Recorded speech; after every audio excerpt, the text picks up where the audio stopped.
Hello, hello, hello, everybody. Welcome back, beautiful unicorns, to Get Your Shit Together podcast. And today you are tuning into another amazing episodes from the series of your journey of becoming from dreaming to doing. This is where real women share their real stories, the the messy, the magical, the middle part of becoming who they're meant to be.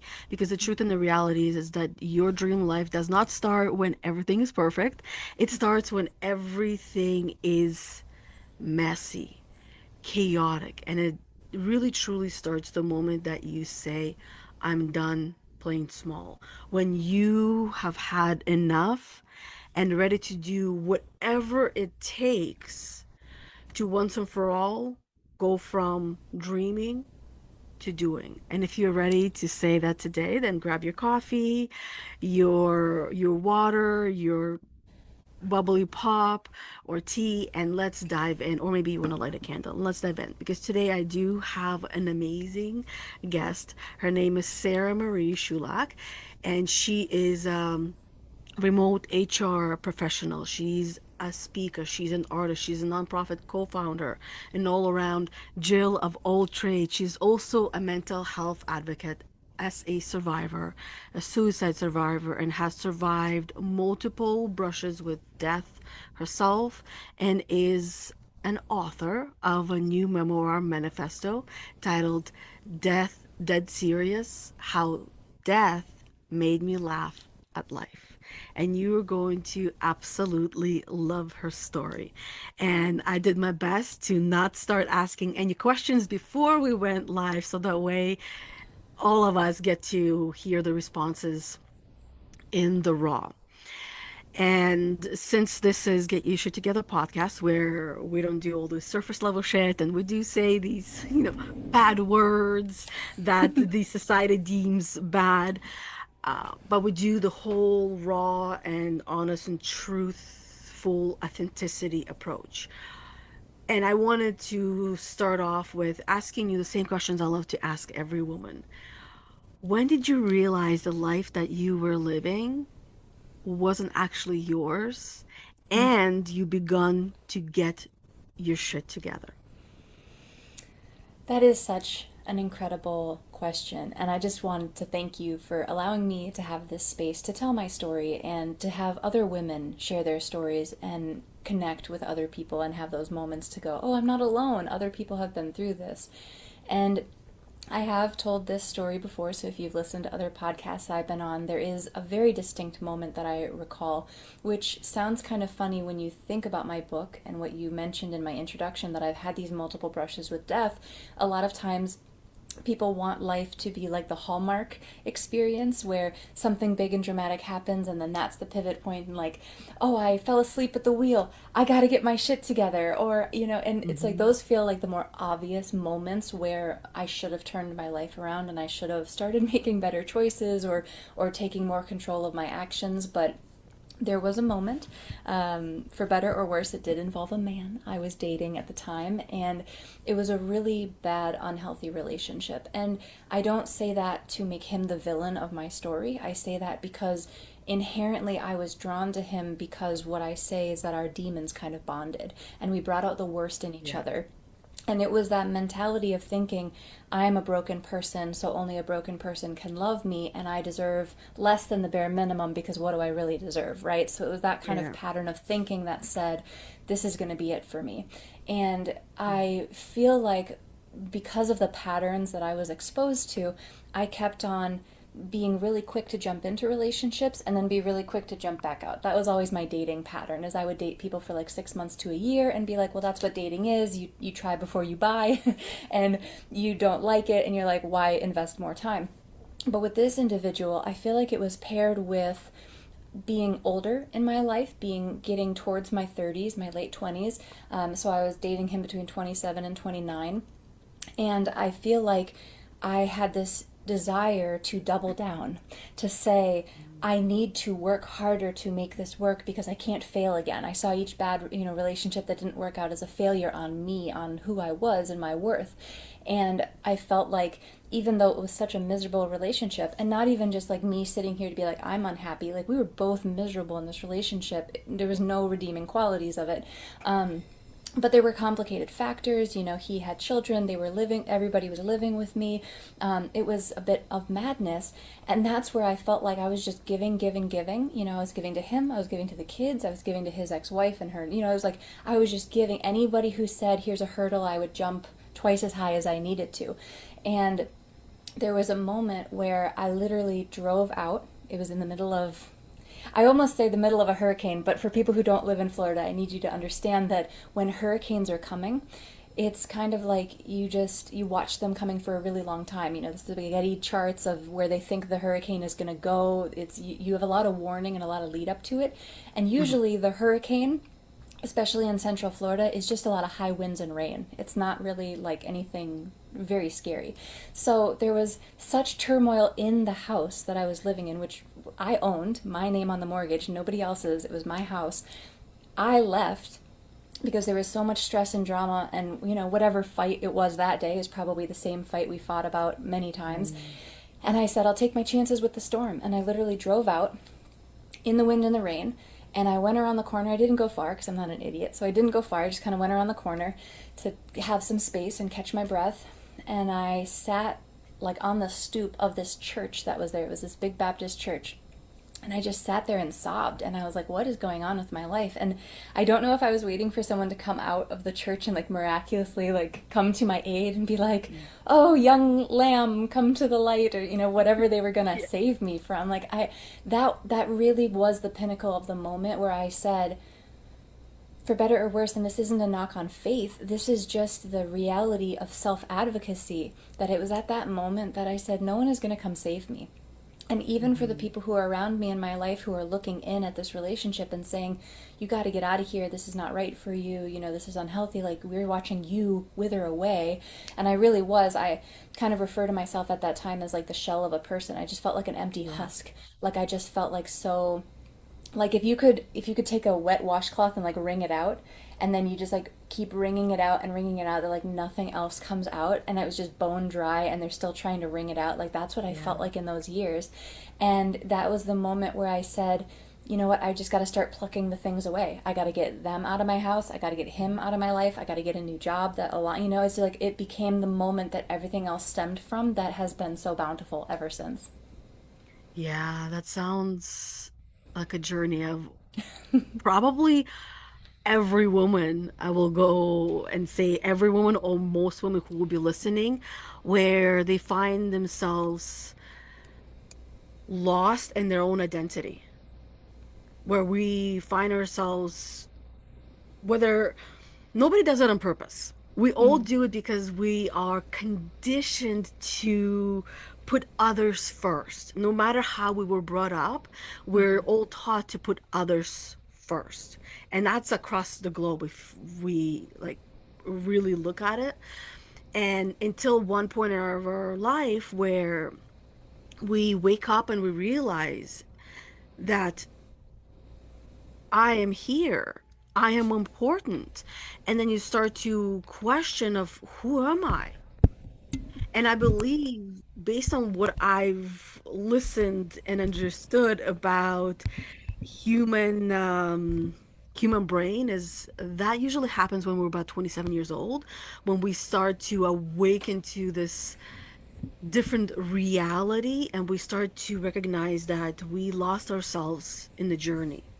And for some, like, for example, for me, that journey was motherhood. It was, I got married at 21, which is a very young age. At Yeah. 22, and both my husband and I were actually the same month in the same year, and I'm 11 days older. So I have Amazing. the I'm older card. Listen to your elders, right? So got married at 21, lost our first pregnancy of twin girls at 22 years old, had our daughter at 23 years old, and then she came a month early, and then a couple of years later, 3.5 years later, actually, exactly, pretty much, we had our son, also came early, and all these things they add or take away from our identity, Right. right? And when we're not taught, like we go to school, but nobody teaches us how to be a mother. Nobody teaches how to be a father.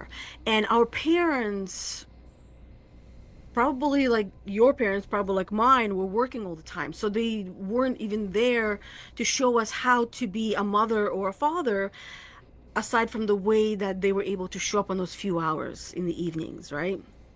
And that's what we learn. But then how do we fill in the gaps with the rest of it? Right. And and for a while there, I ended up being more like a stay-at-home mom, and that's where I feel like my world crumbled so much more. And it's never just one thing, it's so many Well, you're like isolated then. You don't even have like let's go to work and have a routine. Like you're yes. just in this almost like a quarantine. Yeah, and in the way it is exactly like quarantine in many ways. And then you can find yourself not wanting to go outside at all and socialize, because every time I would go out there, there would be someone there who would be mean. And I'm in a fragile state. Because after my son, I also ended up having postpartum depression, which turned into depression. And it's like going on meds and realizing I don't want that, because you lose yourself through that. And learning so much more about, even like, not even gonna go into like the politics and conspiracies, but we all know, right? All that stuff that we get to learn in our journeys that shakes our world and makes us question things and makes us question our reality and our beliefs and so much more. And as we're going through this this life, which is like a roller coaster ride, I don't know about you, but when I go on a roller coaster ride, I feel like every time I go down, I'm about to die. And every time I go up, I survived, right? Which means that there's that version of me that died when she was going down. And then there's the other version of me that gets to live, because this version of me must die. Right. And as we're going through this journey for you, as you were going through this journey that you continue to be going through, which is called life, right? There's versions of you that had to die in order for this version of you that finally got to live. So, what would you say was that version that had to die that stands out to you the most, that had to die in order for you to be here in the way that you are? Well, I think it's a perfectly provocative question given the topic of my book, right? And the fact that when I decided to write the book, I had to kind of sort through all of the stories because I really see myself as a storyteller and I have so many stories to share with the world. And when I was going through the editing process and even just the beginning writing process of getting all the stories out there, looking at the through line and saying, wow, death has been such a continuous thread or theme in my life, whether that was deaths of people who happened before that shaped my family, that said, how do we or don't we talk about big things and work through big emotions? And was I able to look and have examples like you're saying where my parents modeling how to get through grief, were they doing it by packing it down and not talking about it? Were they, Mm-hmm. having memorials? Were they lighting candles? What did grieving look like? And once again, where you kind of feel like there should be those obvious moments of pivoting in your life, like I was in a dramatic car accident, let's turn my life around. I feel like there are the obvious moments of near death experiences where there is actually a chapter in my book, which is the only one that's not about a real death or real death in general, and it's the metaphorical death where it talks about sexual assault. And it says, the title of the chapter is This is How Innocence Dies, or I think it's just called How Innocence Dies. And it talks about just a shift in perspective and what that looks like. But even more, maybe a little more tongue-in-cheek in more recent times after writing the book, we were chatting before we went live that I'm engaged. I'm going to have a wedding in February. And, despite maybe social pressures of feminist agendas and things, I am going to take his name because that's something that's just important for me and something that we've decided to do together. And so I kind of feel like there was a bit of that intention of writing the book under my full maiden name, which is Sarah Marie Shoulak, because in a very real way, at a certain point in February when I have that wedding, Sarah Marie Shoulak is going to die. And there is going to be this new Yes. version of me that comes out with the name of my married name and who I become there. And so I think that you're spot on when you say that life just continues to happen, Mhm. because just the same way that they use that tagline with therapy, that healing is not linear, there's no other side of healing. Then I think that's why so many people struggle with the process, because Yes. think about fitness or weight loss or having a health goal, right? It feels tangible. It feels like I weigh this much and I want to weigh this much, and I can see that I've done it. And you can check the box and you say, I've done it, I've hit the goal, or I want to Exactly. build this muscle, or I want to have this what do they call them, the PRs, the personal records for how much weight you can lift even. And it's a tangible thing that says I could only lift 5 pounds now, and now I can lift 25 pounds. I've hit my goal, I check the box. And healing just has nothing like that. There is no Yeah. tangible obvious way that says I used to XYZ and now I ABC. And I feel like what you have to start retraining yourself is thinking that it's not about a tangible thing, it's about your reactions, whether that's an outward reaction of how you engage with the world. I used to have road rage and now I don't. That's a way we can check a box Mm. and we can see mental health. Or a bigger one with people who've gone through trauma like myself is triggers.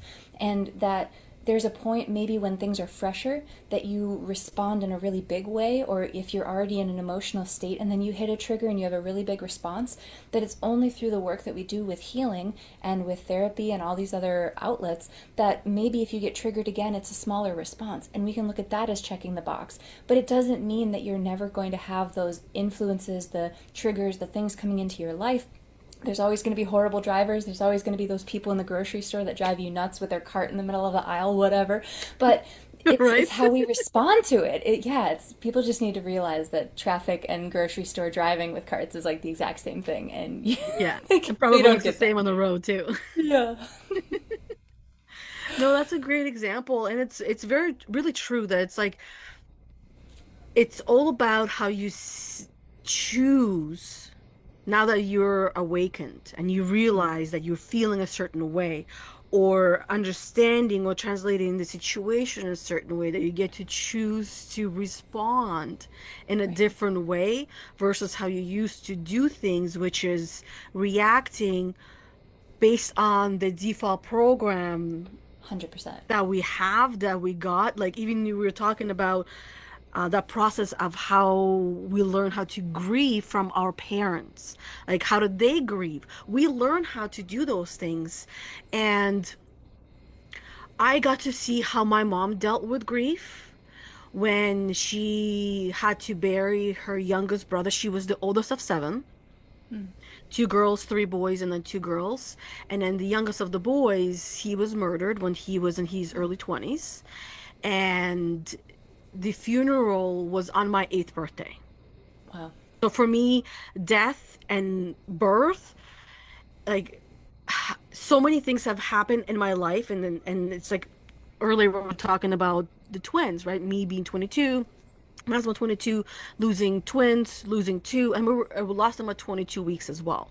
The dog that we got to help me heal, it was exactly 22 on the dot, actually, which is 5 months, right? And he ended up passing away on my 30th birthday. Wow.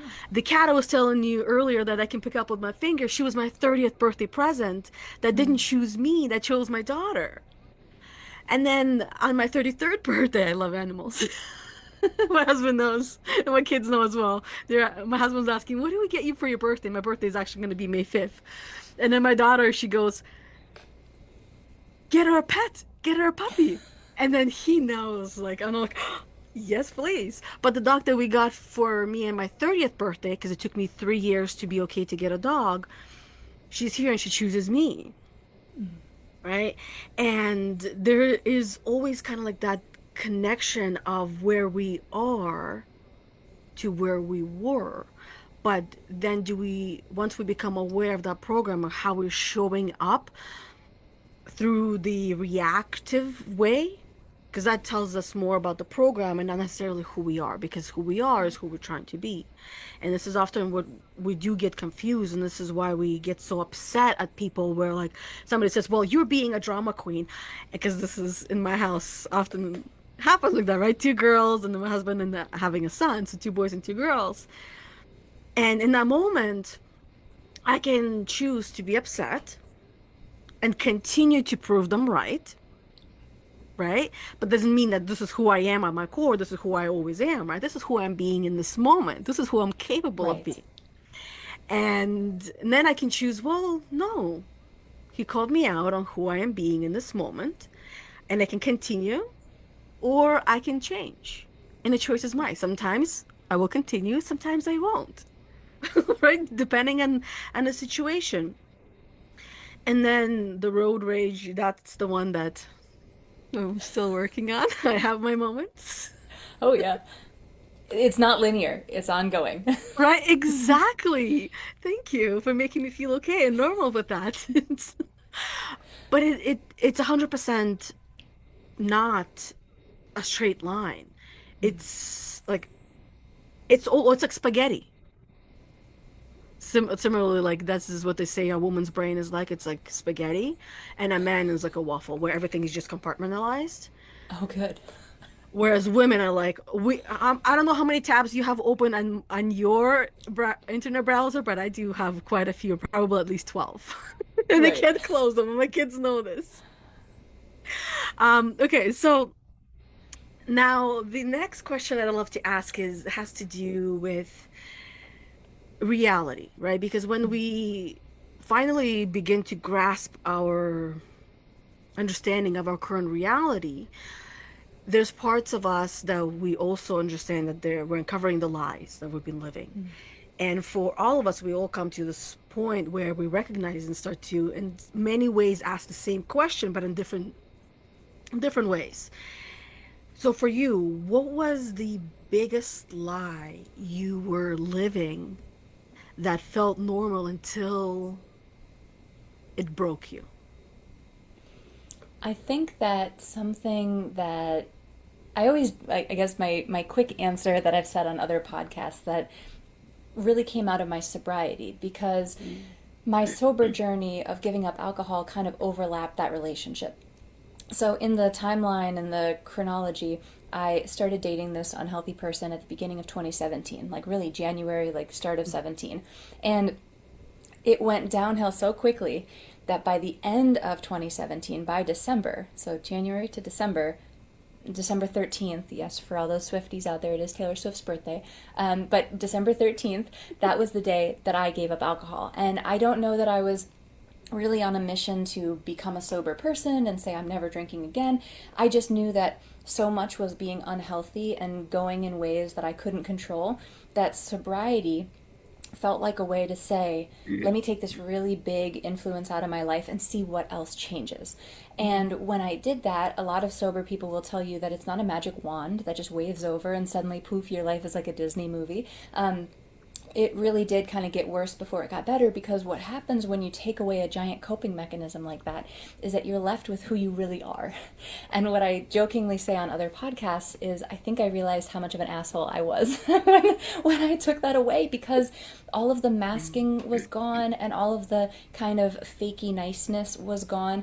And I realized how I actually responded to challenges or things when I couldn't just like go have a drink and go decompress with, shots or something like that. So it made me realize how I actually needed to be and act and how I really was acting pretty immature in some ways and still do because it's not linear. So it's just like road rage. Like I can be immature and I can make poor decisions still. But I think where you say, what was the biggest thing that was easy to do until it broke me? I think it was almost an acknowledgement of being extroverted because my extroversion was really tied to people pleasing and a yearning for acceptance.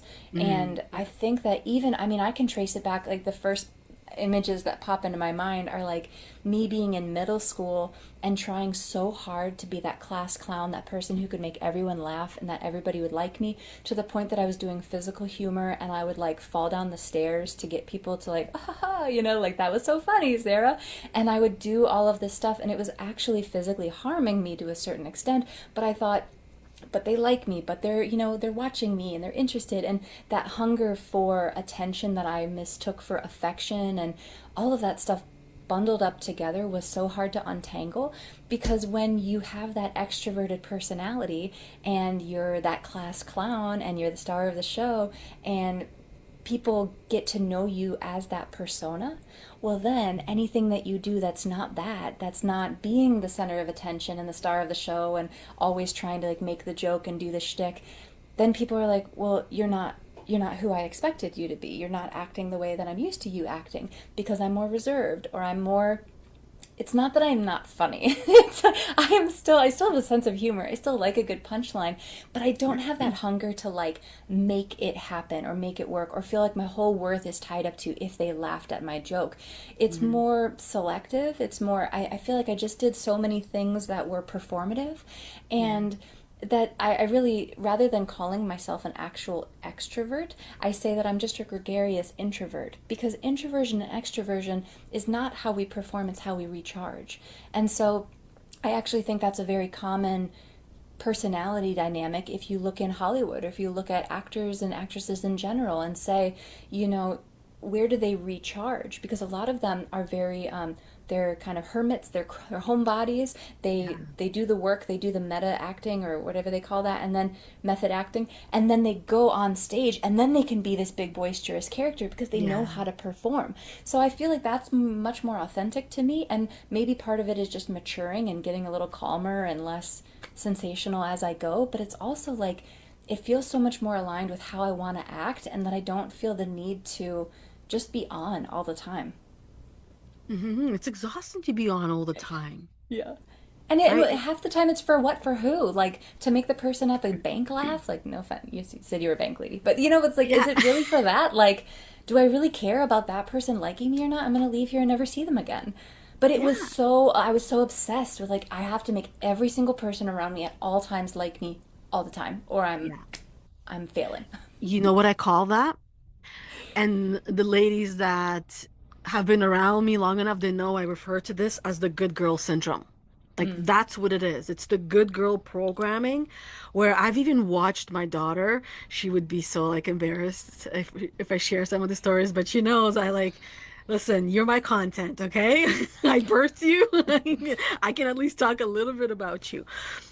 And my son, the same thing, obviously. But she was the program that she got, obviously from us and from the school, was to always people please, to make Mhm. everyone's day a little brighter than when you found them. Now, you tell this to a child, they will take it literally.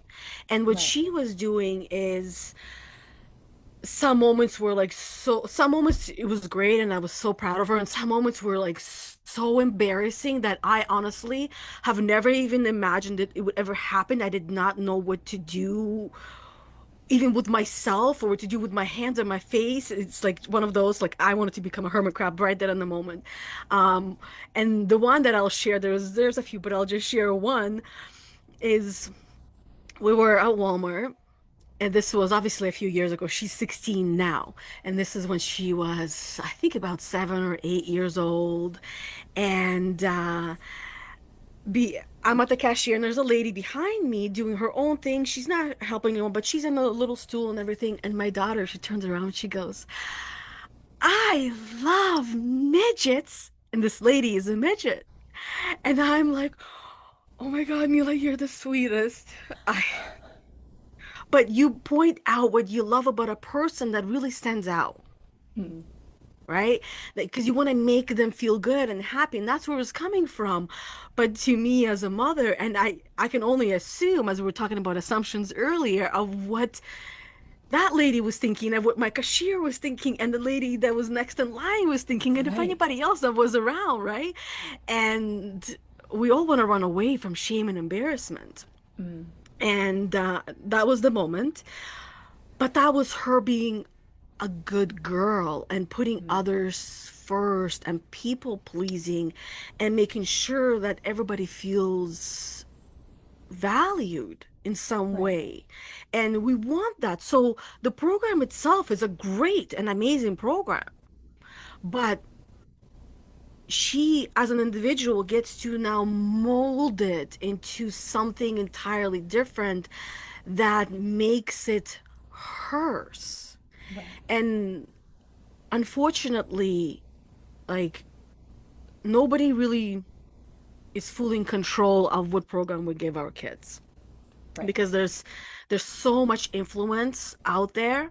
But what's going to happen, like it happened in your life, in my life, and everybody else that I'm sure you have worked with and will be working with, and same for me, and then our kids, our families that we know, they come to a place in their life where with whatever they're experiencing, they get to a point where it feels like enough is enough moment.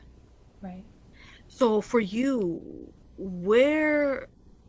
um where was that your enough moment where you knew you would either need to change or this is it, this is how the rest of your life is going to be and you stay stuck there? Well, in terms of feeling like I was going to stay stuck, that is that relationship that I was in. Because, Mhm. not to be too dramatic, but this is a podcast where people get really real, and it really felt like the narrative, the internal monologue, the thing that my brain was telling me, and almost like I almost think of it like the Inside Out characters that are like living in my mind and like controlling Yes, it up I there, love and like those. the sirens are blaring, and they're Yeah. just like warning, warning, and it kept saying you're not going to get out of this alive, and I Yeah. think a lot of I think about that in not a self-harm kind of way, but in terms of I was not going to make it out alive, in terms of I either wasn't going to be the same person on the other side of that Yeah. relationship, or, when we talk about a version of you dying or things like that, like I think that's what my body was trying to tell me, is that Hmm. we were getting to the point that almost was like of no return. That if I continued down this path, if I Yeah. continued to double down, if I continued to say, I just need to work harder to save this relationship, and the influences were so strong. I had people involved in the situation, which again, I'm not trying to make anyone villains or name names to have them come after me, but I had people who were like, you guys just need to go to couples therapy. And this was a relationship that I already saw as being kind of negative within the first year that I said, let me quit drinking to see if that influences it. And I still remember the minute that I told that ex that I was going to quit drinking, his response was, well, that's a bummer because I really like drinking. And it's unreal how much the support was Wow. not there from that person. Yeah. But I said, this is for me. This is for me to feel like I have some semblance of control in my life, because for the rest of everything that's going on, I feel like I have no control. So sobriety, it was able to be my rock and the Hmm. thing that I could cling to say, this is something I do for me. It's not to show other people how strong I can be, which a lot of times people may know from my background if you've watched other podcasts or read about me and stuff. I trained in a lot of fighting sports. So from about 15 years old, I was in karate and then jujitsu, and then I tried mixed martial arts like cage fighting and Muay Thai boxing. And I really did want to be a cage fighter. I really just, Mm. I was joking in the keynote I gave on Monday. I was like, I really wanted to kill people a lot, which hopefully that doesn't mess up our live stream. But I was a very aggressive person with a lot of pent up frustration and Yeah. anger, or maybe just female rage, like whatever. I wanted to get it out in these ways. And I feel like that was doing it for the wrong reasons. That wasn't doing these actions to get strong and be strong and take care of my body. I did all those things performatively, in this Yeah. performative manner, to say, look at how strong I am. I beat up men, blah. It was like I wasn't even doing it right. I wasn't even actually strengthening my core. And now I have tons of, now I wouldn't just call them all health issues, but I herniated a disc in that process. I have other chronic injuries from it. I have arthritis in my hips already, and I'm only 36, and I've got my kind of riddled with arthritis. I might need a new hip soon. I got all these things. And my doctors always say it's because I did these fighting sports. And Yeah. so when I look at those actions and say I was doing it to have the presence of a strong person. You know, I wanted it so that I could Mhm. flex my muscles. I wanted it so I could do these things. That was doing it for the wrong reasons. But sobriety was doing it for me. That there was no other, nobody was even really respecting me for being sober at that time. It was like a very lonely path in the first few years. And then to have the influences of people who were, in my ear, very close to me, going, "You guys just need therapy. We did therapy and it worked for us."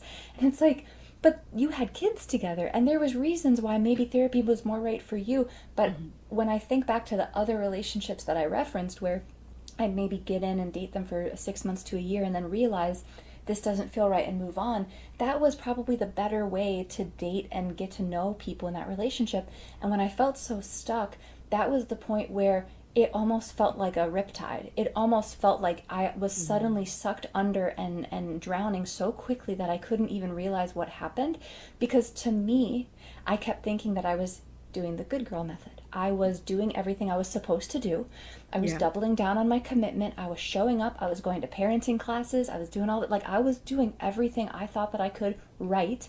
And it still felt wrong, and I was still losing myself. And I think that those are the times when we ignore what we really know is right, and we just continue to say, well, this is what I'm supposed to do. I just challenge everybody Mhm. who's listening and watching to say, supposed to for who? Because it's Right. probably the supposed to do is for somebody else, or like the general world. And if the general world isn't giving you anything else, then I don't think you're supposed to do anything for them. Yeah, and they're not paying your bills either. So That's who what are I'm you really saying. doing it Right. for? And then if you lose yourself, or you die inside, metaphorically or literally, heaven forbid, like, then really, was that better than you standing up for yourself and stepping away, even if some people don't talk to you again after it? I don't think so. Yeah. And like you said, nobody gets out of life alive. Like, and Yeah. that is a truth. And this is something that many of us are scared of. As I mentioned, I've had a few experiences with life and death. And the one that really cracked me open in the end was when my dog passed away on my 30th Mm. birthday. I watched him go. Like I had my hand on his heart and on my heart, and it's just watching him go and having two big men near me. And my husband is 6'5", and then his youngest brother was there, and he's 6'3", somewhere around there. They're both big guys, and I'm 5'1". On a good day, I'm 5'1.5", or maybe 5'2", if I can stretch. Right, I like to say, as if I have a choice, right? Um, and it really gets you to see life in different ways. And when it comes to relationships, as you said, it's like, yeah, you don't want to beat up on these people, but it's not beating up on the people, it's just the experience itself. And there's another amazing quote that it goes something like this, that we don't remember what people say, but we remember how they made us feel. Oh, that's Maya Angelou. She's great. Right? And I love that. And I remind my daughter of that as well, because even as my daughter is growing up, I see that the boys that she's dated and the things that she would put up with, even at such a young age, which is absolutely not okay.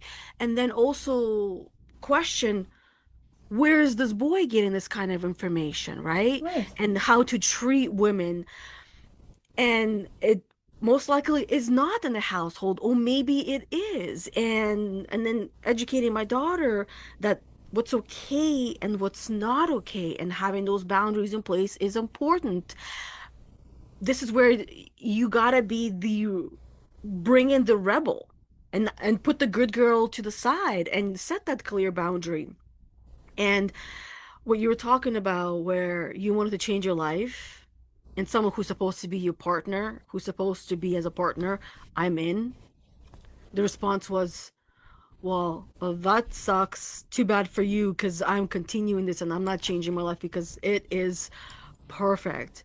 And the reality is like, no, it's not. Otherwise, you'd be continually doing that. But I feel like it's big part of that is the lifestyle, Right. because you chose it to change your lifestyle, and some people are simply not ready. And whether we're dating them or their friends or their family, they got to be left behind. Otherwise, they're going to be like that anchor that brings us down, holds us where we are. You're trying to swim away, like, a ship, a boat, it's not going to go anywhere if it's anchored.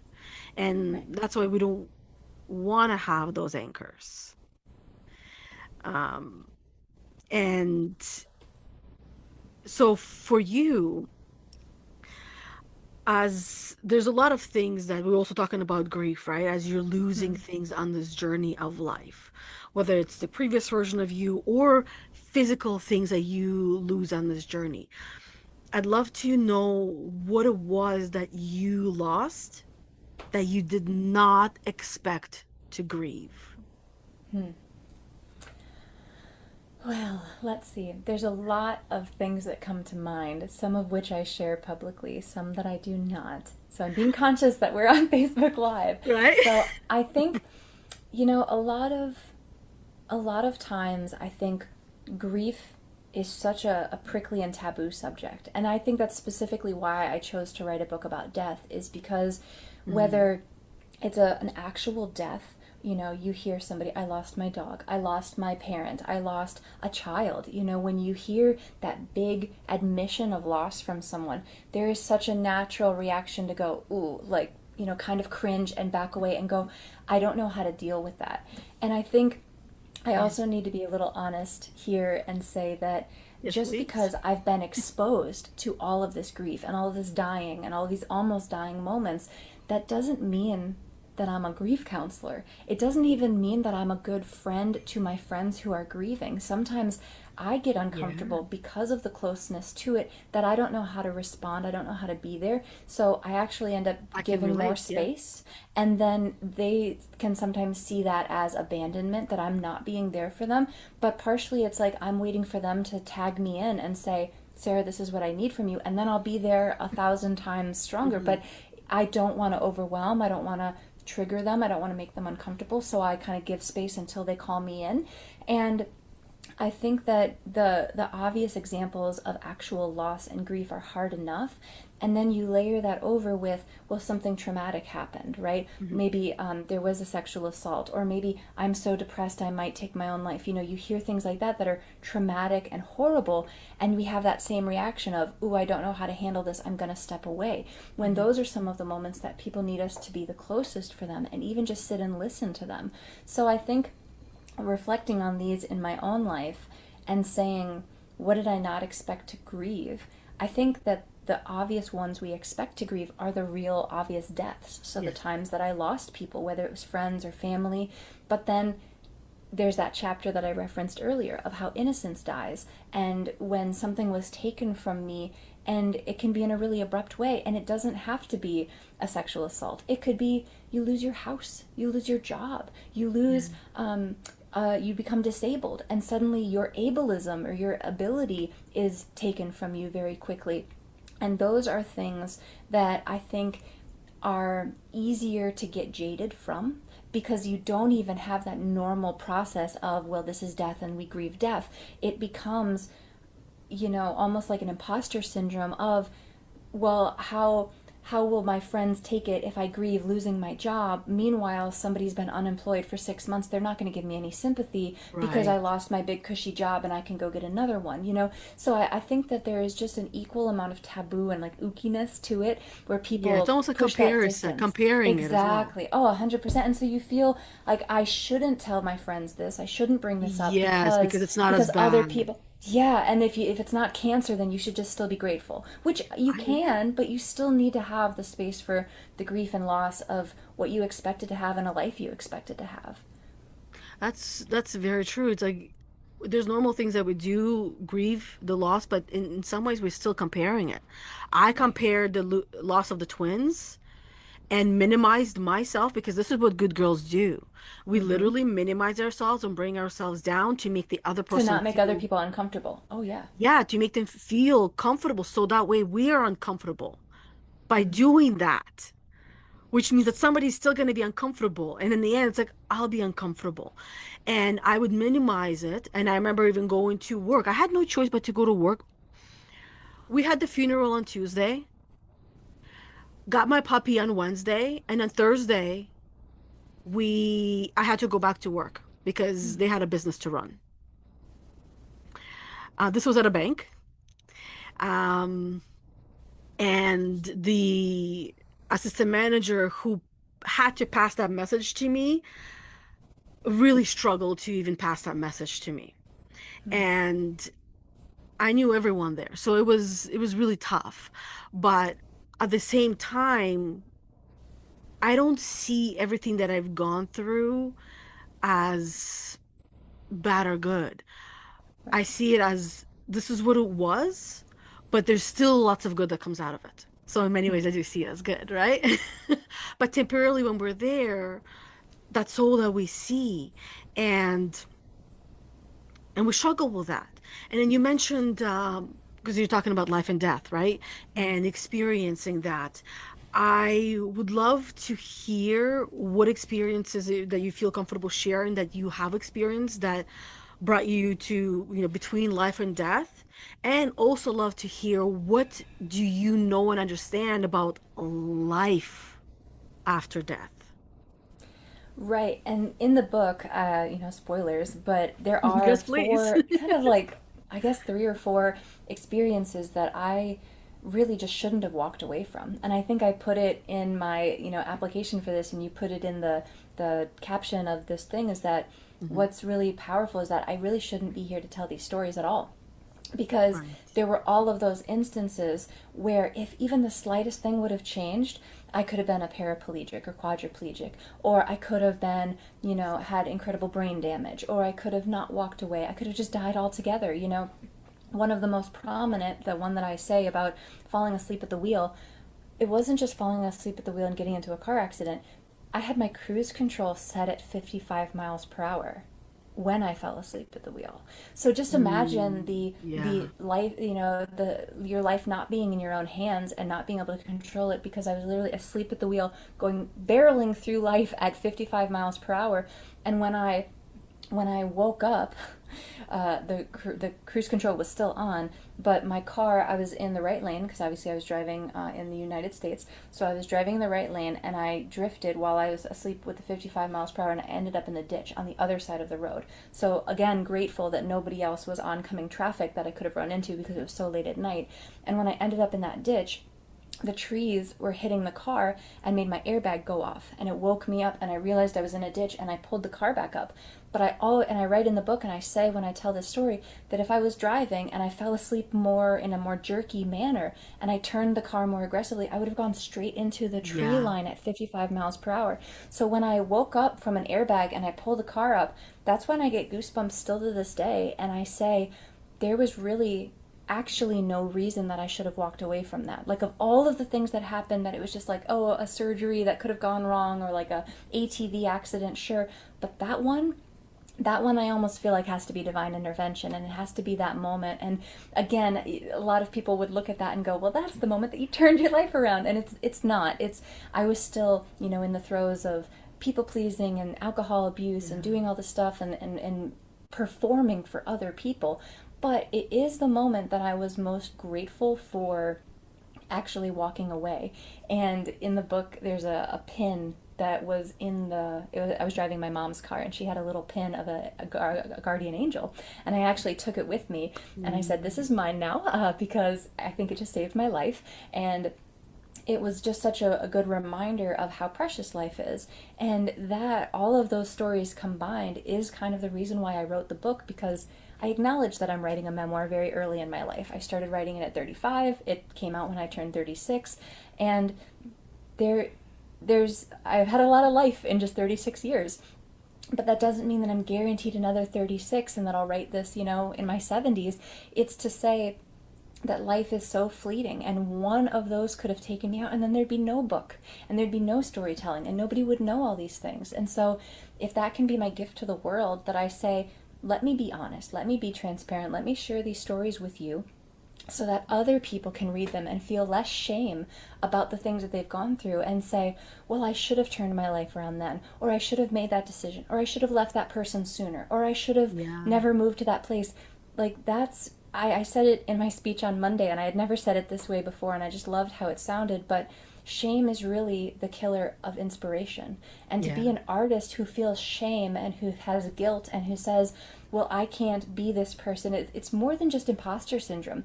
It is literally like arms that are holding you back from the life and the world that you want to live in. And the minute that you cut those ties of guilt and shame and grief is the tricky one because that's always going to be with Yeah. us. But if you let shame and guilt go, like who is making you feel shame? Who is making you feel guilt? It's usually like this weird other or a specific person. And then think about it. Why do you care what this weird general other feels or this one person? And if this one person is really that good in your life, then they shouldn't be making you feel shame and guilt. So Yeah. really, I feel like that's just what I want everybody to unlock and move past is the shame and Yeah. guilt and say you are absolutely worthy and able to find a joyful and happy life on the other side of whatever happened to you, because it's all inside of us, Hmm. and just like stress, I feel like keeping these things inside of you of it's almost like a stomach ulcer, right? Like all this like acid that's Yeah. bubbling around, and that's what shame and guilt feel like to me. And the minute that we stop, maybe it's like we should all have the amount of guilt and shame of like white men because it's like zero. And so if we just unlock that, I feel like everything else in our lives just opens up and becomes a field we can just run through openly and not a minefield. Hmm. I love what you said about shame. It really, I feel like what you're talking about is that shame essentially is it's a feeling and emotion that we feel Mm-hmm. on the inside, and it's very visceral. But anything that we feel comes from our program, and the program is our way of understanding something. And it made me think of this the speech that I heard. I can't remember who her name that said it. But she has like a Latin accent, and she says that the reason why you get upset when people call you things and call you names is because you have a meaning to it. Mm. But if I was calling you names and calling you different things in a different language, you wouldn't understand what it means because you don't have a meaning to it. So it's really the Mm. meaning that you give it.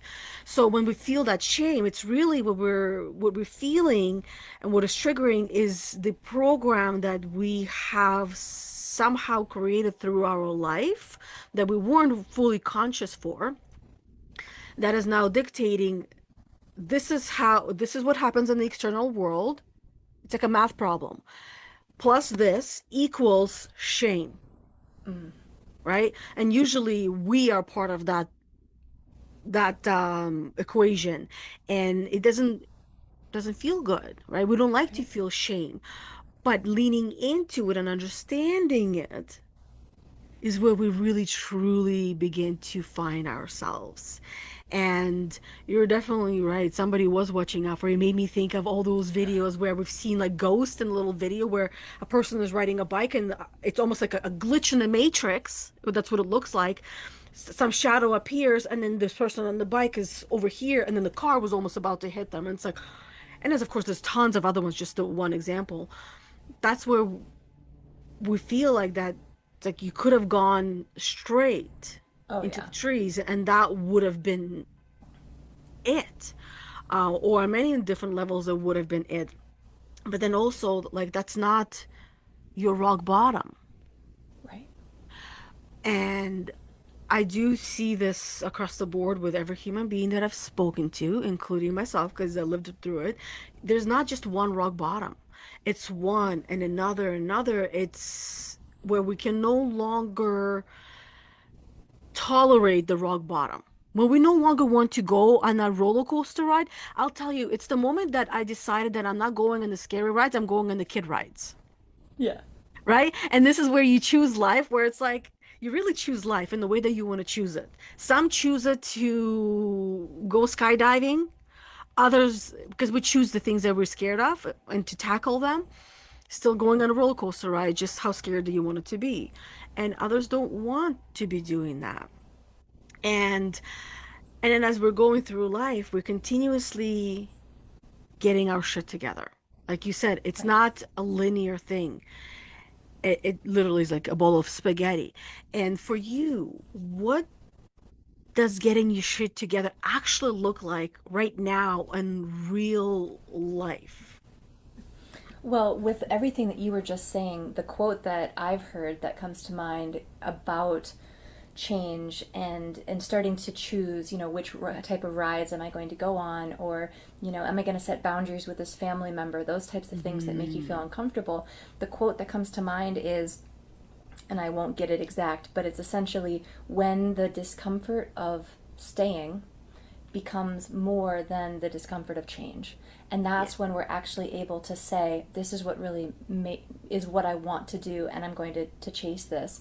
And I think the blessing that I have to take from this book writing experience with the Soul Speak Press, to shout them out for your listeners, but going through this process of writing the book, it gets really, it how do I put this? It was easier for the earlier stories, because for the earlier stories I've probably told them a lot. I know how I tell the stories. I know what I've kind of taken from the stories. But as you start to get into more modern times, because again, I'm a young person writing a memoir, right? So it's not like Hmm. I'm an 80-year-old and I'm writing about my 20s and what my 20-year-old decade was like. But there has to be a point, first of all, there has to be a point where you like cut off the stories, where you're like, this is where I'm going to end and stop telling stories. Because with life, life keeps giving me more examples that could have gone into the book, and I had to be like, okay, we're stopping at this point, right? And at the same time, when you're writing a memoir about healing, and healing is not linear, there's not like the last chapter is going to be like, so that's it, guys, follow my 12-step process and you can be healed too. Like, it doesn't, it's so inauthentic to think like it's going to end like that.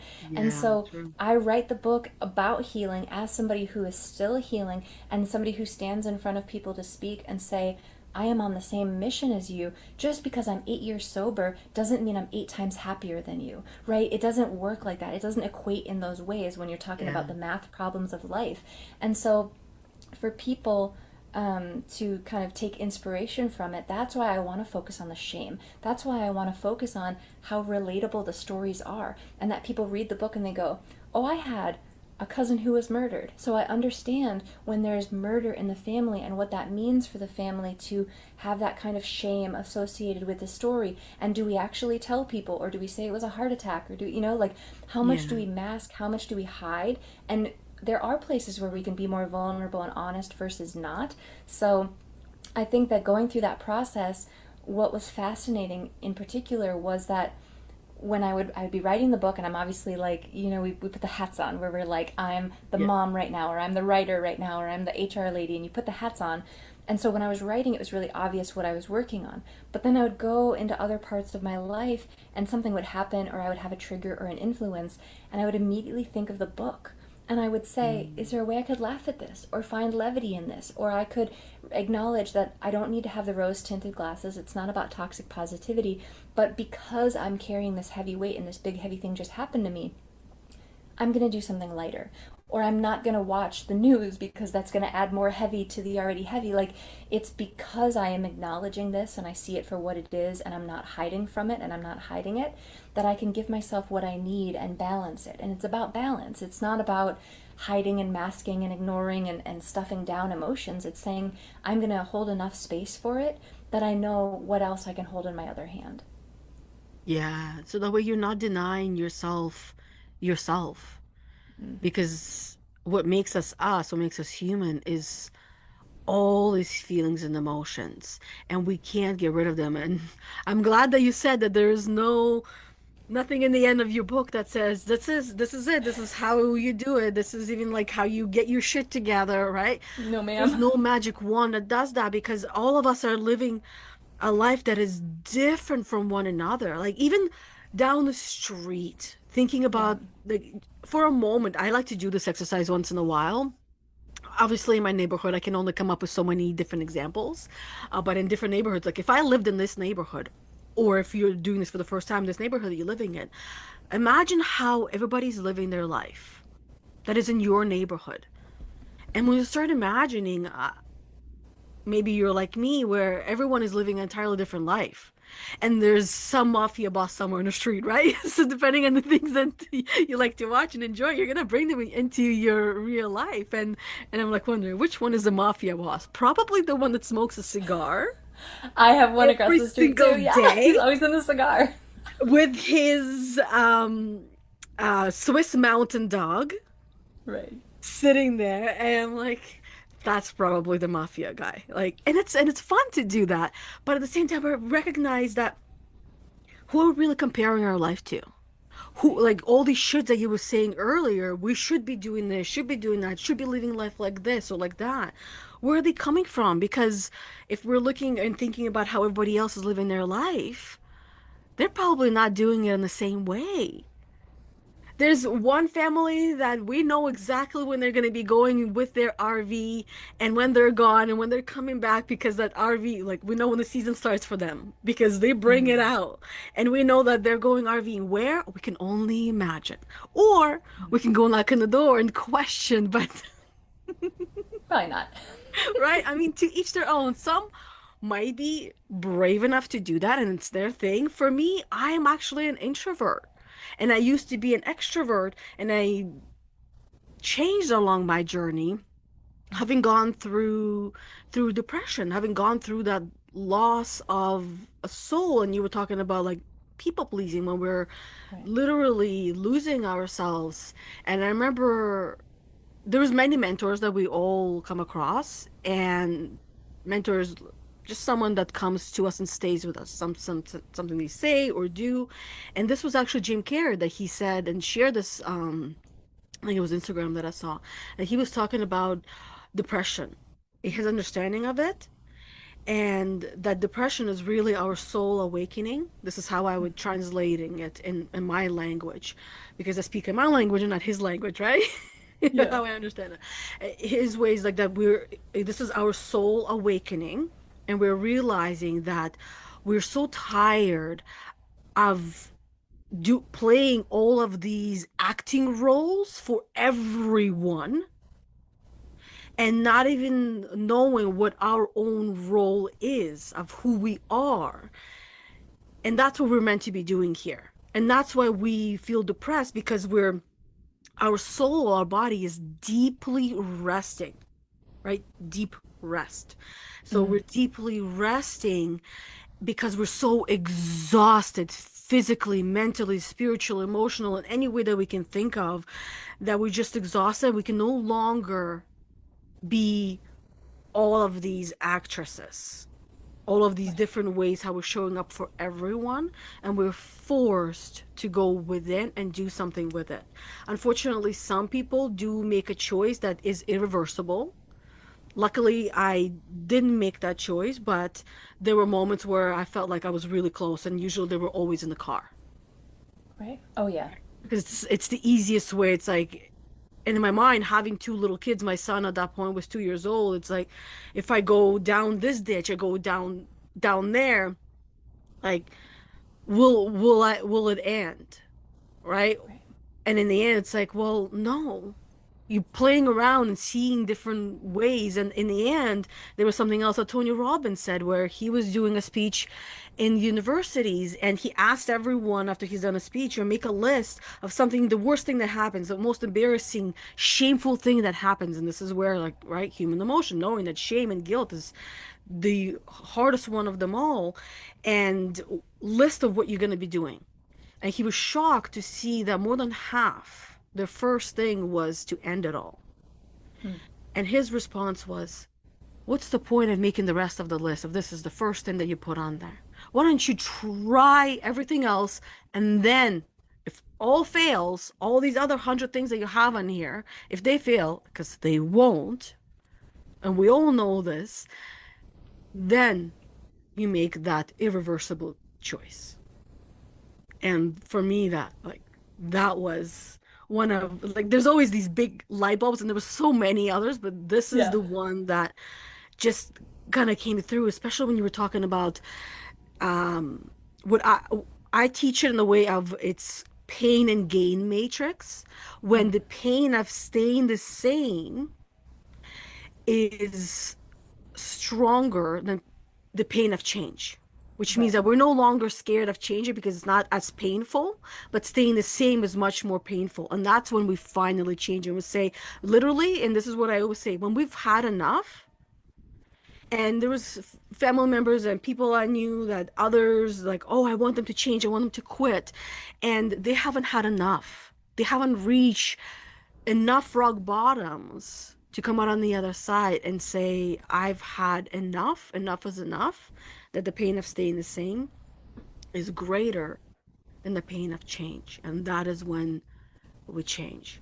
And I know there's many women listening right now and they want to know, they probably have so many questions, but there are women who are stuck.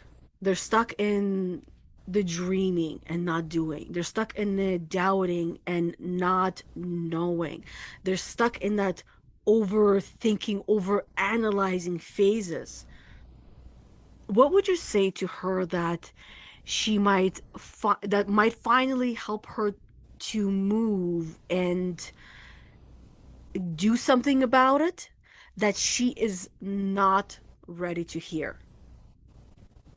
Well, I'm really good at the tough love, so here we go. Yes. There is a wonderful quote, which once I find out who it came from, I will give them credit, but I essentially heard this way of thinking that said that if you worry about something in the future, then you really worry about it twice because you're worrying about it in the present. And then, if it were to come up, like if you think about you're going on a trip and you're going to be worried about the trip and you have to worry about what you're packing and you have to worry about the weather is going to be and you have to Yep. worry that the Yep. reservations are right and you have to worry in the future. But if you worry about it right now, then you're worrying double because you're taking the present away from yourself with all the stress and worry. And then when the trip actually comes up, you're going to go through it all over again. And I think, particularly zoning in on women and how we've had those programmings of the good girl complex and how we have to be really prepared, right? We're all good little Girl Scouts with our packs all packed of everything we could possibly need to be ready. I'm super guilty of this when I travel. And the root of it is that we can only carry so much. Yeah. And so when you think about it, you might think that your brain is helping you, that you are being proactive by trying to think about every possible scenario that could come up, right? But really, it's making Mm. you worry about it double. And when you think about maybe using the example of setting a boundary with a family member, that can feel almost impossible. Or leaving somebody that you're married to, that can feel almost impossible, especially if your finances are tied up with them, if everything that you value and anything that could help you, you don't have a vehicle because it's in their name, like everything can feel impossible to leave. But what you're not doing in all of those ideas is you're not looking at the infinite possibilities of how things can get better. Yeah. And you're not looking at, well, if I have the support and what is on the other side, where is the joy on the other side of this?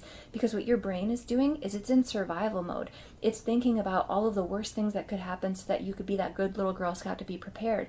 But what happens is you don't actually die when you set boundaries with a family member. If you were to leave Mhm. that person, that could be the best thing that could happen to you, and you could find your actual soulmate on the other side of this. But if you Yeah. stay in an unhealthy place, it really could get worse for you. And so I know that it's much easier said than done, and especially when it comes to things like domestic violence, like it's obviously, hindsight being 2020 and from the outside looking in is so much easier. But I just want to maybe catch some of the overthinking and help give them that mental clarity that says, find the support for what situation that you're in, whether it was sexual assault or domestic violence or bad situation, or even just an unhealthy job. Like the way that an unhealthy job can influence you and kind of seep into and change you as a person, and when you're giving so much and giving all the time, then you don't have anything left for your family or for yourself when you come home. So it doesn't even have to be trauma by the big T trauma that we think of for you to decide this isn't right for me and I really do have to change it. Because all of those fears of, well, if I leave my job, then this person's going to hate me, or if I leave this job, this person's never going to talk to me again, or if I leave this job, blah blah blah blah blah. Like it's probably not as bad as you think it's going to be on the other side. Yeah. It's very true because really the what I will add to what you said is They've done some studies around what happens, the things that we worry about. They say that 80% of things that we worry about, that we stress and waste so much energy on, never happen, Mm-hmm. ever. And But we the still other get the impact of the 20, stress. Yeah. right? And then the other 20, if it happens in the best case scenario. Like Mm. the outcome of it, just even thinking of the worst thing that ever happened to any one of us, the ripple effect was something amazing came out of it. And that is the best case scenario. So which Mm-hmm. means that 80% of what we're worried about, waste our precious energy worrying about. We could be worrying about other things, worrying about things in a positive way of like, oh, what will I do with all the time that I have? Ooh, that's a real problem for some people.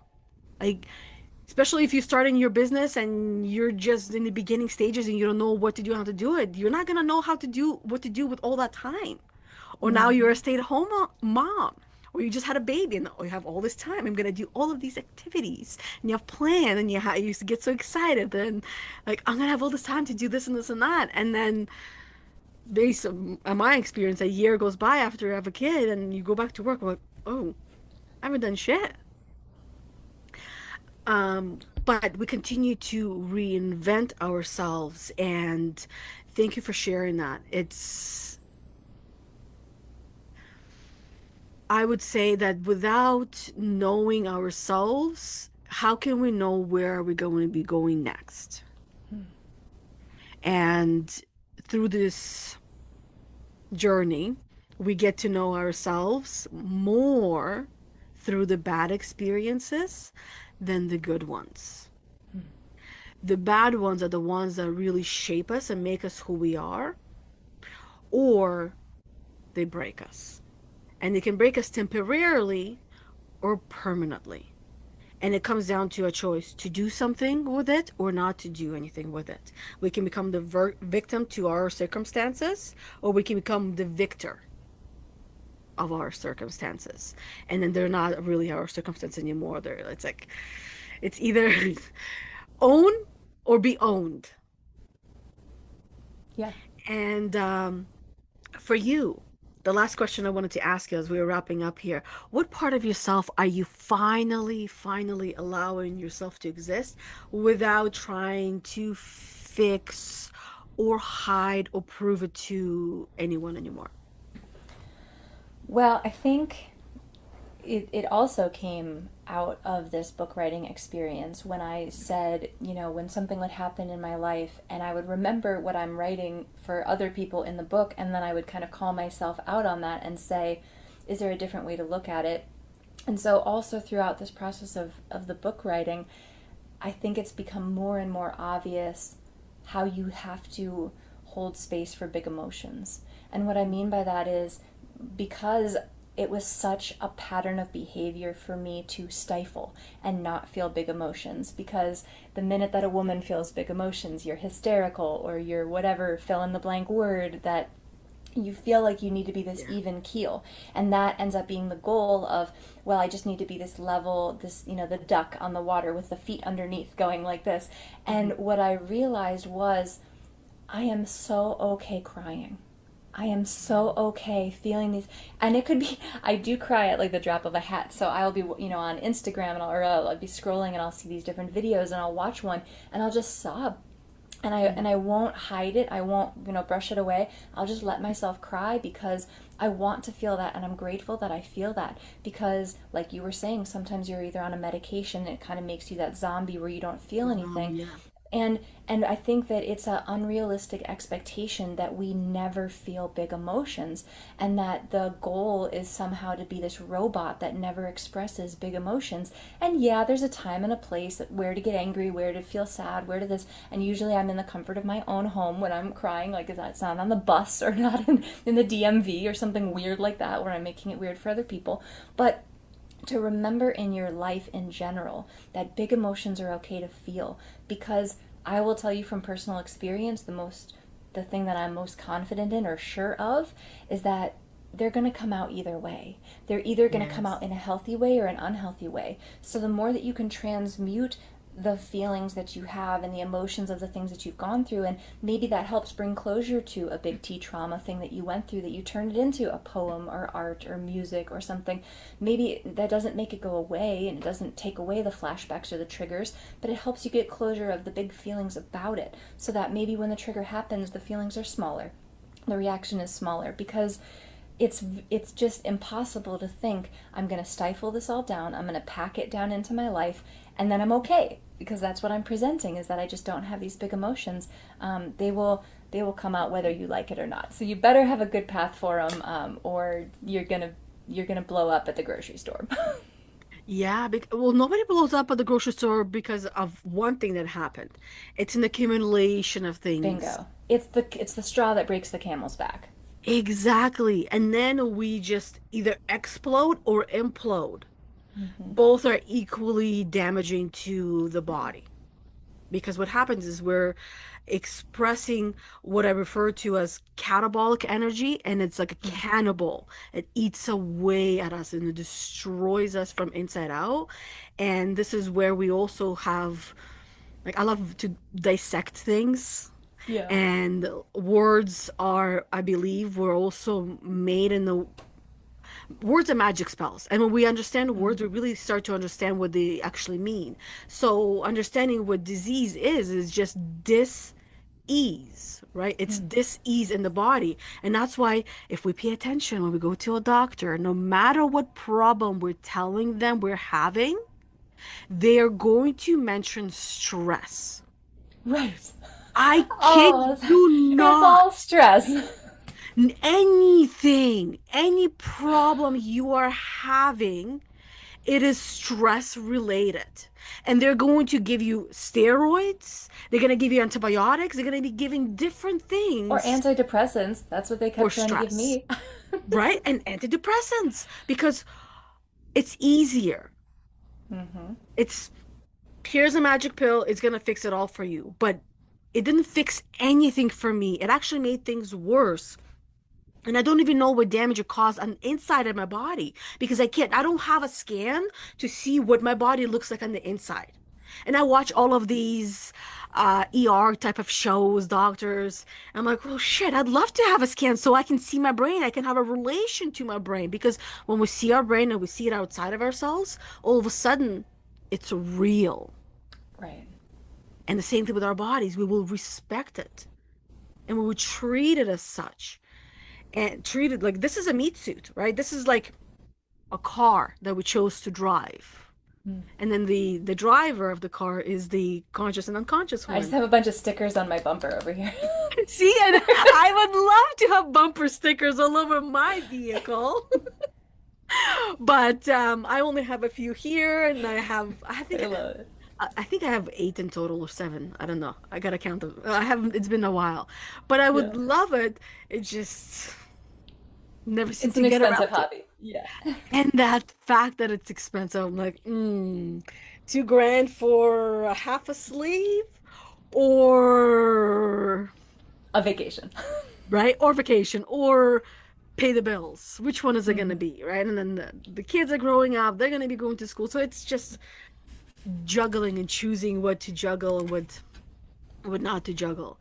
So I just want to say thank you so much, Sarah, for sharing your story and sharing yourself and your light authentically today. And everybody listening, please make sure you go and you follow her, check her out, and check out her book. Perhaps it is something that you're going to be reading shortly to help you get over that hump. So your camel's back does not get as broken, but it still needs to get broken. We all need to feel that brokenness in order for us to really wipe our tears, get up or sit up and say, okay, I guess I gotta do it on my own. And we don't do anything on our own, even though it is a lonely journey, we're doing it on our own, but there are other people that can help you out. And mentors come in different ways and shapes and forms.